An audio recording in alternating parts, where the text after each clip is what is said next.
Yine fasatımız başlandı.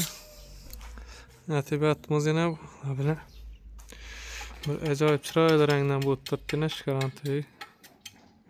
Ne? Bu kalbimizde bir nesi başkaça buladı şimdi çıkardı. Her bir şey gösterdiğin karşımızda. İşte tip çıkardım bunu bitken. Ütüpliden bob turttu bu yazda. Salkın kışta issi buladı bunda. Sel gün batıyatır hem bulutlu hava geçiş yatırgana. Duman bir çıralı görünmün durgandı. Bu bitkenden kendim çıralı çıkardı bu rengin.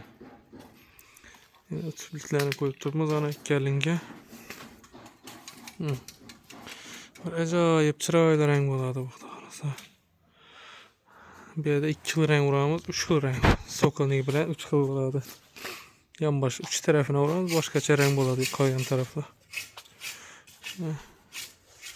Şimdi bir acayip.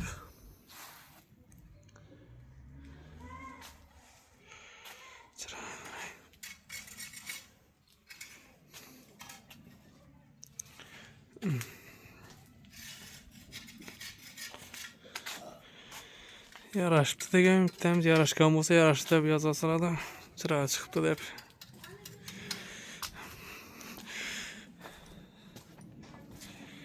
Kristaluz, Eurofasat. Şularda boladı näse. Onu videoları, obzorları çıkkanları. Nömerini apishaneye yazıp koyamız. Telefon nömeri. Valla Sokolny ile. Bak tarafı endi çıkardı yine. Beklerim boladı bile bu belentini.